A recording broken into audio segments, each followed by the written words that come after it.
All right. Welcome back to another episode of the Ecuador Insider podcast. Thanks so much for being with us. Jesse Bayer, Carl Marsan, the third member of the team, Ryan Pemberton is traveling today. He's actually in Cuenca. I assume he's buying materials for his home build. I don't know that for sure. But that has been an awesome series. So I'm sure he'll take you if that's what he's doing. I'm sure he'll take you through that in Cuenca. Well, I see. I don't know if that's. It literally just started to rain. I may have to move here in a moment. We'll see. So Ryan's in Cuenca. He won't be joining us today. Brings us to Cuenca, I guess, for a moment. Cuenca's a cool city. Definitely a place that I enjoy visiting. I think you enjoy visiting. I know Ryan does as well. It's kind of the go-to sort of known location, right, for Ecuador for expats. It's probably the number one publicized location. And I would never say anything bad about Cuenca. It's 8,300 feet in elevation, and it's really, really cold. And I think that is not something that people read about when they read about Cuenca internationally, because I've had a lot of experiences where people, are in Cuenca, they realize how cold it is, and then they look for, they look elsewhere after that, literally just because of the climate. I think the rest of life there is pretty good. Yeah. All right, cool. So we've got a bunch of stuff to talk about today. It's gonna be an interesting episode, and but let's start with this retreat. So we've been talking a little bit. We might have mentioned it once or twice that we're organizing a retreat, and we're literally in the planning, organizing stages right now. We've got a beautiful schedule coming together. I'm going to hand it off to you, Carl, for a second, but I think these retreats are really coming together very, very nicely. And they're really going to be an amazing way for people to get together, get to know Ecuador, get all the information they need, and really, have a great introduction to Ecuador, life here, the community, et cetera, et cetera. So we might even want a little feedback on that. But Carl, why don't you run with that for a minute, and we'll take it from there. Sure. Yeah. Well, once again, there's so many people here that get a hold of us that want to come check the place out. They want to come to Vilcabamba to check it out, to see if it's a right fit for them and their families. They come, all the time, basically. And we thought organizing an event where people can basically do exactly that, and we give them a tour and we show them basically exactly what Vilcabamba and the area has to offer. And yeah, there a lot of people seem that they'd be interested in something like that. So we're gonna make it happen. So we'd like to know a little bit about, like, what do you guys want to get out of this event? If you're interested, right? If you guys are interested in something like this, what would be the main, like, three things that you'd want to get out of it? You want to know if people are interested in seeing real estate, or they just want to get to know the place and see, like, what is there to do here, get connected in the community. We want to do if you want to write down in the comment, like, what you're interested in, what do you want to learn about, what would be the ideal things that we can offer at this retreat. Like Jesse said, we're in the planning phase, so we want to get some feedback. So of course, we want to organize seminars. We want to have attorneys, tax attorneys. We want to have builders. We want to give our own talks. Basically, we want to offer the best value for this event for those of you who are interested in Ecuador. So also investors, if there's some investors that want to know more about investing here, we want to be able to offer that as well. So please write in the comment what you're interested in, what you'd like to get out of this event if you're interested, and we'd love to make it happen for you. Yeah, and then also you can also put in the comments, if you're actually thinking about attending that, what would be the best dates for you? We're looking at starting on a Saturday in July. So could be really, I think there's 5 Saturdays in July of this year. We're looking at starting on one of those 5 Saturdays. Throw that in the comments too, if July is a good time for you, if you have a particular preference there. So we think this is going to be a lot of fun. Again, we're going to try to really provide some serious value here. It's a crash course, integrate people into the community, give them all the contacts, give them all the information, let them know the area, see if it's right for them, and a whole bunch of other stuff on top of that. So that's going to be a lot of fun. I want to jump into a second, very briefly, just to the updates to the visa rules. These are now a couple of months old. But they've updated all the visa rules. There's really only 2 major changes, which is that the amount of money you need to prove that you have income for the retirement visa, the rentista visa, the nomad visa, which is new, has gone up pretty substantially. So it's now $1,275 a month that you have to show as monthly income. That went up from 400 and change. So that's a big difference. The other difference, which I think is fantastic, is that on the temporary resident visa, you now have no travel restrictions on any of them. So you can now come in and out of the country unmolested, so to speak, on the temporary resident visa, which is a 2-year visa. And the only caveat to that is that when you want to apply for the if and when you want to apply, because you can renew the temporary resident visa indefinitely under the current rules. If and when you want to apply for a permanent resident visa, you will have had to be in country for 18 of the 21 first months of that visa. So there is travel restrictions in the sense of, I want to now get my permanent residency. You will not qualify if you've been out of the country for more than 90 days from those first 21 months. But you can renew the temporary resident visa no matter how much you've traveled. So that's really nice for the snowbirds, for people who, for business purposes or other reasons need to come in and out of the country, but would like to be a resident. There's a way to do that. Okay, awesome. So I think that sort of covers the business of the day. So this is an interesting episode. I am getting range. I'm probably gonna have to move here momentarily. We'll see, but I'm gonna power through for 30 more seconds and see if it stops.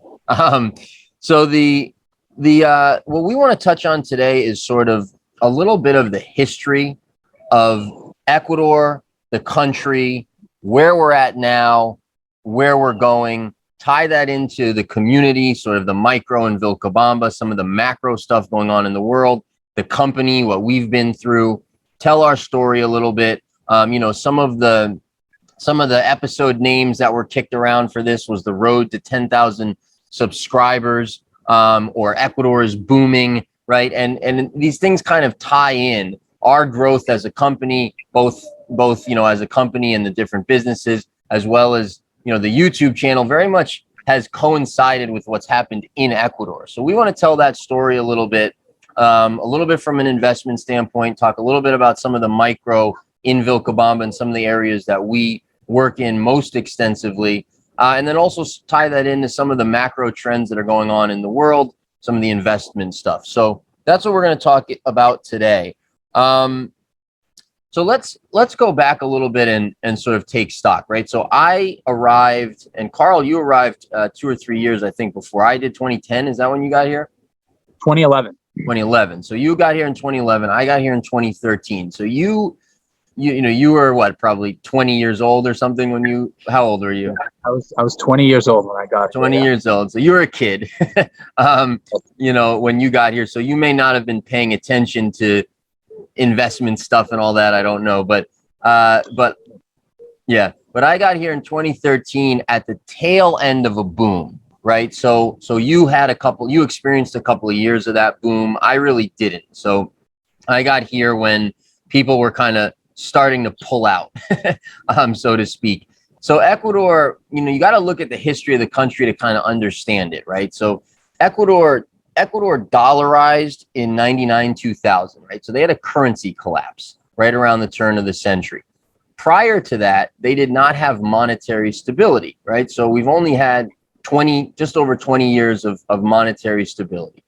Ecuador had zero, political stability for much of the history of the country. It wasn't until, I believe, 2008, it was 6 or 8. I always get those years mixed up. But it was either 6 or 8 that Rafael Correa came to power, and we've had political stability since then. So we've had now, this is 2022. So we're talking about 15 years or so, right, of political stability, and a little bit more than that of monetary stability. It's a relatively new phenomenon in Ecuador. Ecuador then also had very poor infrastructure if you go all the way back, right? So, you go back to the pre-2000s, pre-2007, very poor infrastructure.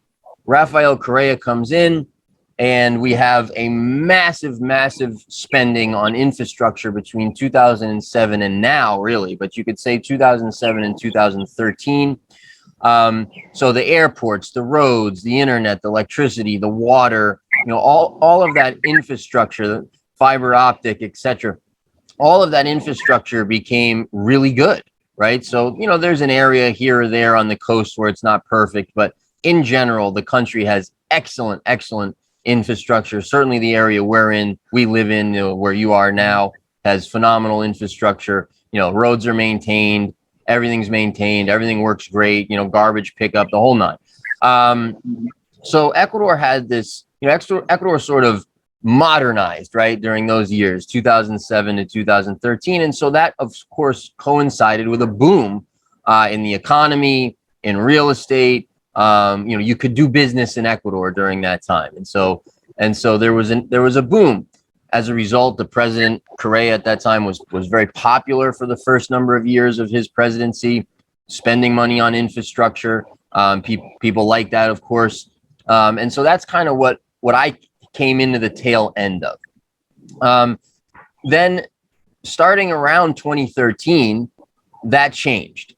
We started to have political policies that scared people. And so we had capital flight at that time. And we really went into a bad time here for a few years. So I am launching a real estate company into that. It was pretty funny. We launched in early 2014, spring of that year. All these policy announcements came out that basically ended the economy of the country.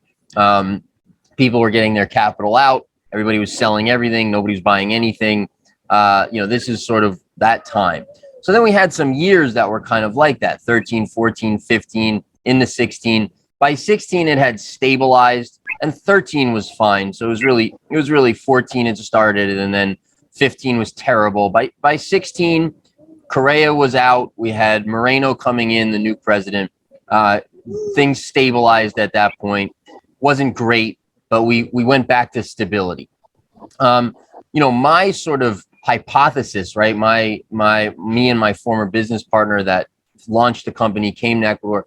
Our hypothesis going back to 2010, 11, 12, when we were, talking about this stuff, and then 2013 when we made the move, is, hey, there's some weird stuff going on in the world globally. We were concerned about, the amount of printing that had gone on with the dollar and other currencies. We're concerned about things like that are happening now, supply chain issues and things like that. I'm going to move here while I talk because I am now getting rained on too hard. Actually, let me kick it to you. Well, no, that's awkward. Let me just, we'll probably just edit this out, actually. Let me get moved here, Carl. Okay, we got interrupted there by the rain. I've now moved out of the rain, trying to pick up the train of thought. So we're somewhere, right. The hypothesis, when we made the move and we launched the business and we came to Ecuador and, got out of the States and wanted to invest here and do business here and live here and bring our families and all that, was partly based on some of the macro trends that we saw, right? Concerns about geopolitical concerns about the currency, concerns about some things that are happening now, right? Potential restrictions, supply chain issues, inflation, things like that. So our hypothesis at that time was, look, Ecuador has this value that maybe isn't quite understood yet globally and from the investment community, but will be at some point, right? Ecuador's time will come. And again, there were some bumps in the road there politically and with other things that sort of delayed that. But the macro trends and the geopolitical stuff and everything we're seeing now, in concert with, and we'll get to that, momentarily here, with where Ecuador is at now politically and with these other things, has sort of let that hypothesis come full circle and look very good, now. And so, here we are in 2022, a couple of years into kind of a boom, really. We're not at the height of, it's not the .com bubble boom, right? we're not, going hyperbolic here or anything like that. But the whole playing field has changed.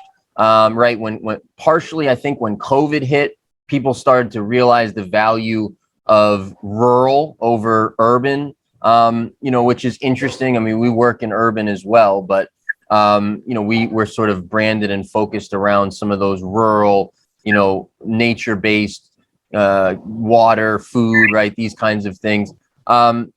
People started to realize the value of that. Some of the geopolitical stuff that's going on has caused people, I think, to reassess their living situation, where they want to be, who they want to be around, what their priorities are in their life. I think a lot of people, started working from home, realized that's great, spending their time with their kids and not being as stressed and all those kinds of things. At the same time, you have the things I mentioned, right? You've got supply chain issues, you've got inflation, you've got the cost of living going up, you've got war now, quite literally. And all of these things in concert with now a very business-friendly president, continued stability, a country that has done a lot of work to promote its image internationally. So we have a business-friendly country now, a business-friendly climate, where you can invest and do business successfully. And the change has been dramatic. When I was talking to people, investors in 2014, 15, 16, they were essentially laughing at me. Ecuador, what are you talking about, right? It was people couldn't even find it on a map. The Wall Street Journal and Forbes and these kinds of publications were saying things like, nope, it's a socialist administration, you can't do business there, right? That was kind of the press that was written about it. And so serious people with capital and with big ideas and, we're not looking at Ecuador at that time. Now that's all changed, right? And so we're kind of in this confluence of events. If you go more to the micro on some of that, we've seen this massive change also in Vilcabamba, I would argue, over the last couple of years.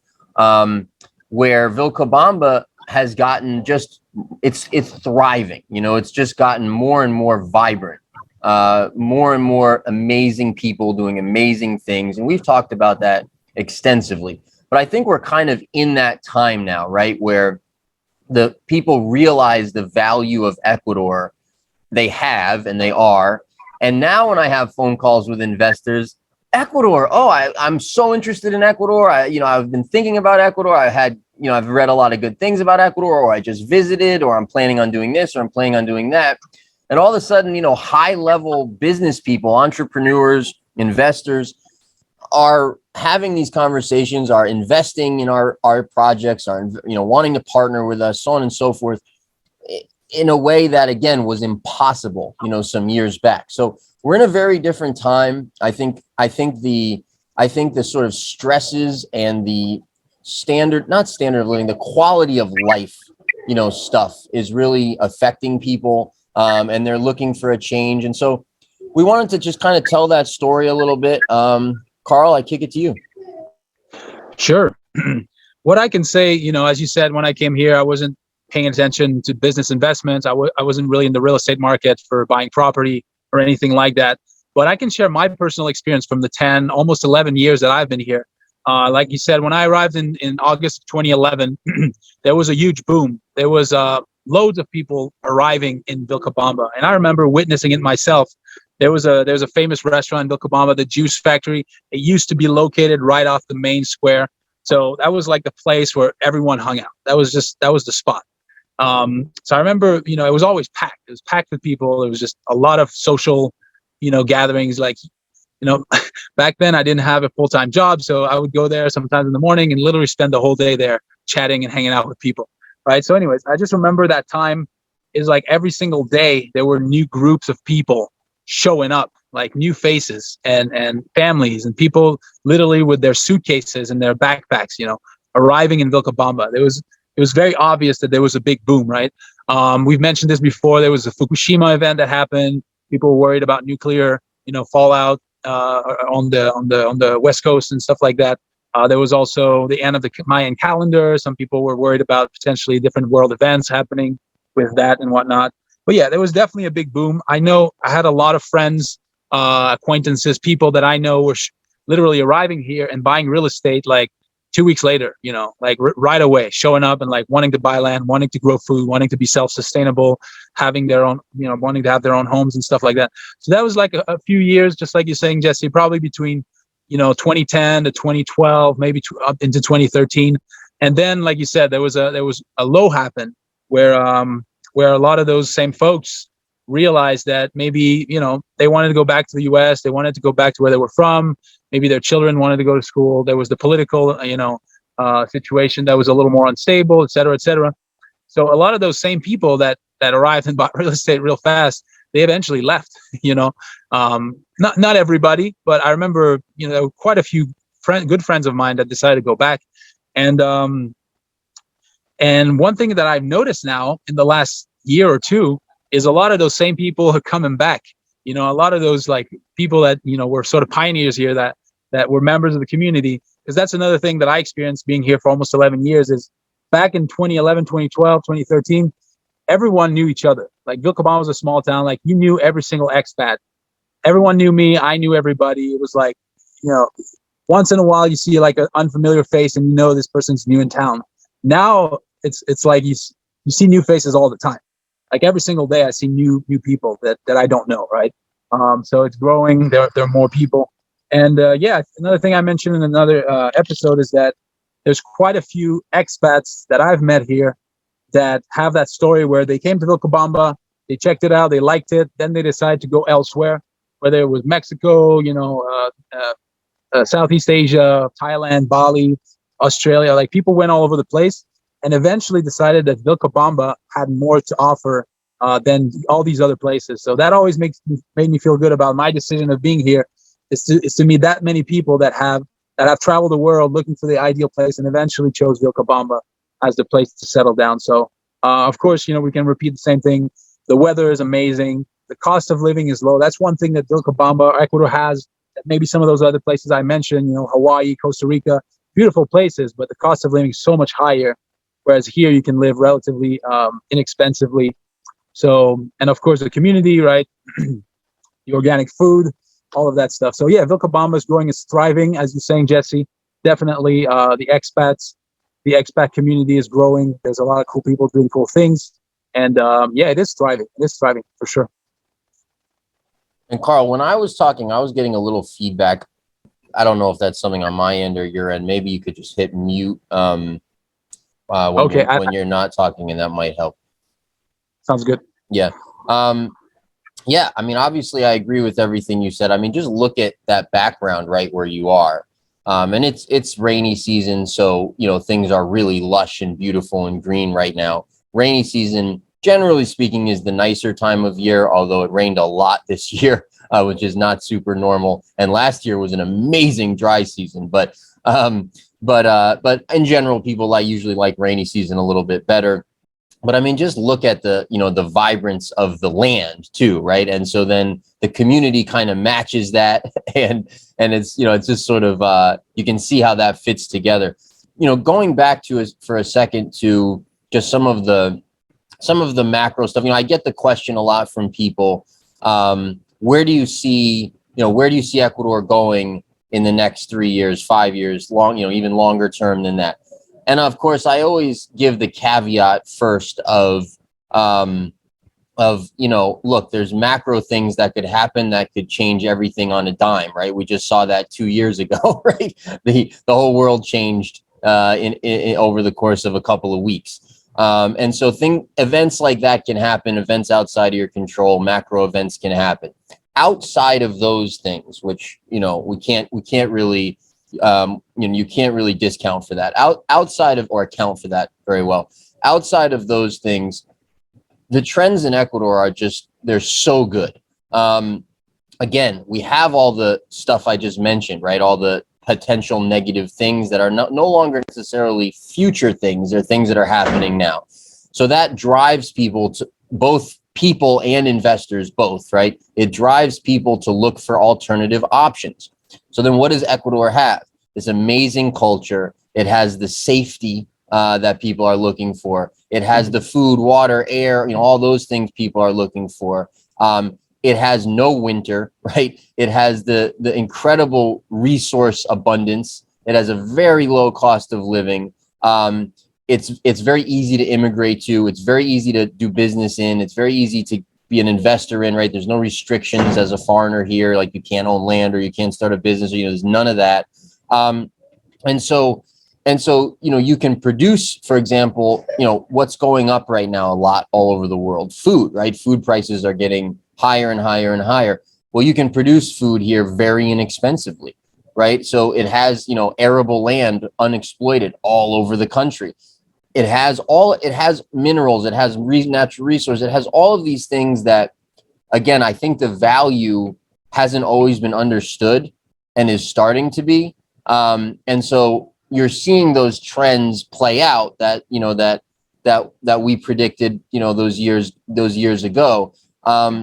And I've been, to toot my own horn here for a minute, I've been really good at sort of seeing the trends. I mean, when we first got here, me and my business partner in 2013, it took me about 30 seconds to look around and be like, should we go look at Chile? Because I saw that, I saw the politics, and the politics scared the bejesus out of me. I mean, I was terrified of the politics because it seemed like Ecuador could be on the track to becoming Venezuela right at that time. And that almost happened, right? It looked that way for 6 months or something with some of the things that were going on. Luckily, Ecuador is not Venezuela. The people won't allow that to happen here. And I realized that, which gave me a lot of comfort. And I just felt very guided to be here. I knew I was where I was supposed to be. And so I'm like, look, logically, we should go do business elsewhere. But for our life, for our families, for like our mission, what we're up to, we're going to stay here because this is where we're supposed to be. And we did it, and we grinded out some very difficult years. And now we're getting into the reward of that. But I was very clear, hey, we're headed into some ugly times here. Then those ugly times hit. For, just like I mentioned, by the time we got to 16 and the political winds changed, I said, okay, now we're probably going to have some reasonably okay years, and then we're going to boom. And I remember saying this to you and Ryan when you guys were coming on. I'm like, guys, a year from now, 18 months from now, we're going to be booming. And at that time, it wasn't yet. You were just seeing the signs of it. And here we are. Here we are, what I would describe as booming. Not, again, relatively speaking, it wouldn't be like a hot market back home, nothing like that.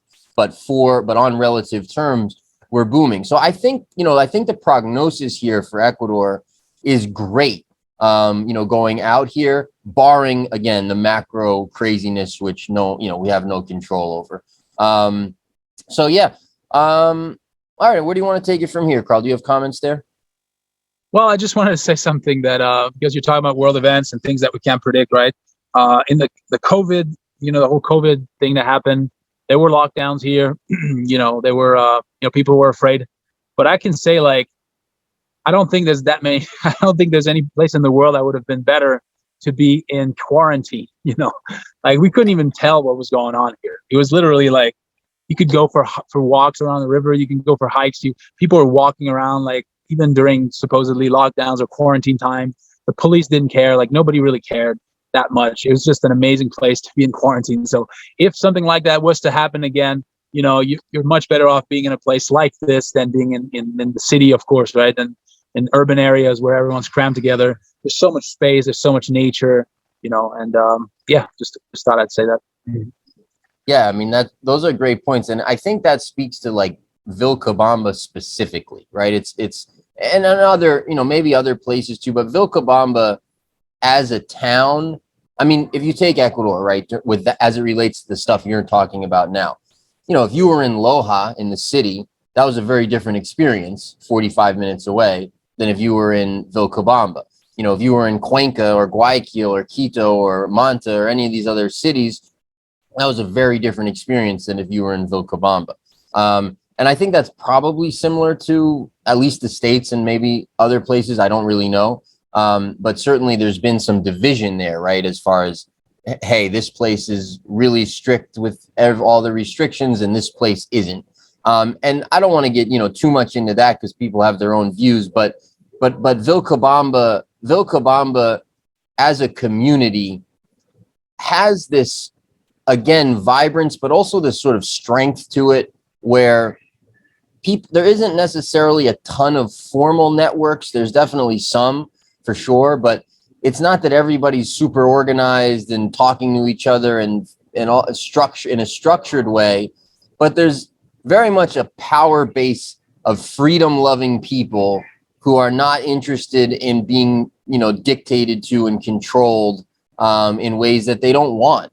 And that's something that I really appreciate, being someone who loves freedom also, right? That's something that I really appreciate about Vilcabamba. That it's like, I feel like I live in a community where whatever's going on in the outside world is going to be, is going to be fairly in pretty good shape. Kind of like you said, I don't know there's anywhere else I would rather be if there's continued weirdness than Vilcabamba, Ecuador.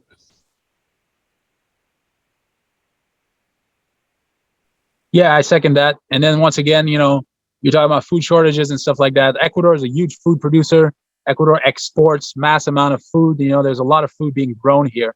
So, if there was some type of major world event where, things were, food shortages and things like this, all the Ecuadorians I know have food in their backyards. They have chickens, they have bananas, they have simple things. They grow yucca, they grow things, and that's a Ecuador-wide phenomenon for sure. Like most Ecuadorians, except in the big cities where they don't have land to grow food, but in the rural areas, everyone has food in their backyard. So I wouldn't be too worried about food shortages in a place like this. Yeah, 100%. And that sort of gets into, some of the cultural stuff too. It's like people think Ecuador is this really poor country because you come and you look around and you see quote unquote poverty. But what you realize later is that, sure, there's poverty everywhere in the world. But what you realize later is that nobody's really hungry, right? There's nobody's really homeless. There's a handful of Venezuelans now probably that are maybe are homeless. Who are, sort of refugees from what happened politically in that country. But Ecuador is a culture where people take care of each other.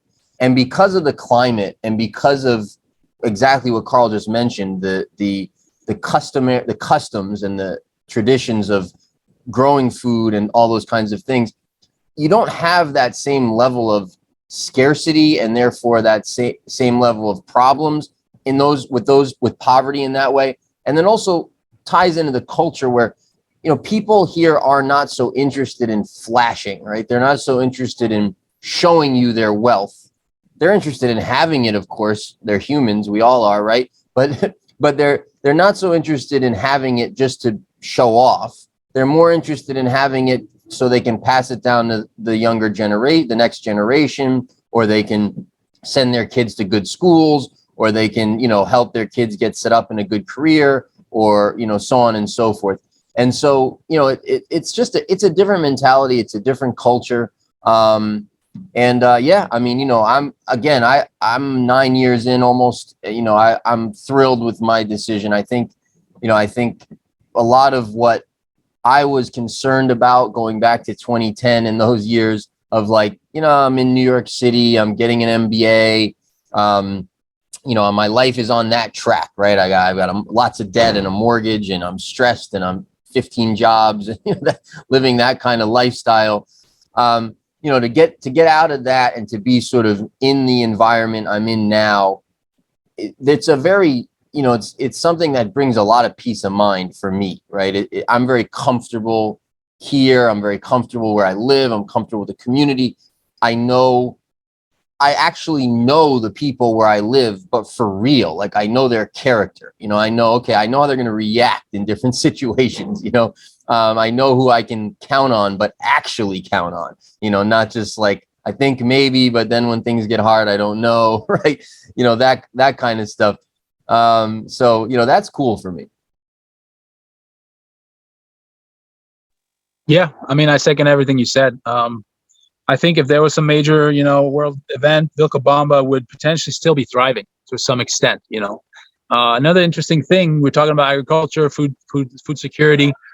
there's not a lot of like, well, there's actually almost none like industrial, like large scale agriculture here in our area. One of the reasons probably is because we're in the mountains. You know, it's not that easy. You don't have that much mass amount of flat land, but it's a lot of small scale agriculture. So it's not like there's a monopoly of like, you know, Dal bananas, like that's on the coast, right?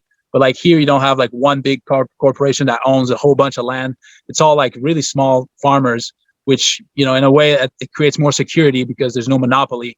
It's everyone has a little bit of something that they're growing that they sell to like the big, you know, processing plant or something, you know, at the end when they harvest or whatever. So anyways, yeah, there's lots of food being grown here. There's definitely a little bit of everything. Maybe we want to go into that. What's being produced here? I don't know if that people might be interested in that. Sugar cane's a big thing for sure. There's a lot of sugar cane fields where people extract the juice and make it into sugar, like these blocks of sugar, which is called panela. That's a big thing here for sure. The milk industry is pretty big here as well. There are a lot of people that have cattle, also for meat, but also milk, cheese that's in the area. That's all over, I think, different spots of Ecuador for sure. There's a lot of that going on too. Things that grow really well here: bananas grow really well, papayas grow really well, avocados grow really well. All your citrus, oranges, mandarins, lemons, that grows really well here. Coffee does really, really well in our area as well. Then like there's a lot of vegetables as well, you know, different types of vegetables. Certain more tropical things don't do as well here, like pineapples, mangoes will do well, but they do much better on the coast. You want to add to that? Yeah, I mean, I agree with all that. The thing I would add is just there's just a lot of opportunity in agriculture. You know, we're doing a large-ish, you know, about 15 hectares of agriculture in the area. Might be one of the larger operations, you know, once it really, as you mentioned, right? It's not a heavily exploited region, and a lot of the country is like that, right? So there's amazing climates, soil, air, water for agriculture, growing conditions, I should say, for agriculture all over in these very unexploited areas. And the margins on agriculture are phenomenal, and it's a lot of fun. And, you know, it's easy to do it organic if you're into that. And there's just tons of opportunities. So that would really be, you know, my takeaway too with the agricultural stuff, because for the most part, people are only producing a handful of crops at any sort of scale. And there's all kinds of things that people are not producing. There's all kinds of things, even if you don't want to export, there's all kinds of things that people that are essentially not grown in Ecuador, but actually have great climates to be grown in Ecuador, that you can just sell in Ecuador at really high margins and do phenomenally well financially. So yeah, there's lots of opportunities in agriculture. You can see my son there screwing around back there. That's a boy YouTube, so don't censor us. And yeah, absolutely. I mean, the agricultural opportunities in Ecuador are stunning. You know, people are doing large scale operations in certain areas with certain things. Outside of that, the entire country essentially is unexploited. And the opportunities are incredible. And in this macro environment of food becoming perhaps more valuable, more sought after, more scarce, you know, it's a great time to be producing food for sure. Okay. I don't know if you've got other stuff, Carl. I got to wrap up here relatively soon. I've said, I think what I have to say, we'll have to do an episode on agriculture in Ecuador at some point and talk about that more extensively. Anything else you want to get to before we wrap up? No, that was good. Once again, if anyone's interested in the retreats, please write in the comment section, you know, show your interest, tell us what you want to do, tell us what you're interested in. And, you know, we'd love to make it happen. It's going to be a lot of fun. Going to get to know each other, get to know Vilcabamba, and, you know, try all the good restaurants, go to all the cool spots, go to the waterfalls, go to the river, go horseback riding, go for some nice hikes, all of that stuff. We're going to go to Loja, you know, show you all of Loja, all the best places to go shopping, all the museums, you know, beautiful hotel. We're gonna see a lot of fun stuff, and you know, we're excited about it. You know, one thing I don't know, did we mention coffee? I don't know if you mentioned coffee. You probably did, but did, yeah. You did, yeah. I mean, Loja province wins awards all over the world every year for coffee. It's some of the best coffee growing conditions on earth. You know, in the province where we operate. All right, guys, thank you so much for tuning in. We appreciate it. We look forward to hearing from you in the comments. Please give us a like, share, subscribe, hit the bell, and we'll talk to you soon. Have a great day. Bye bye.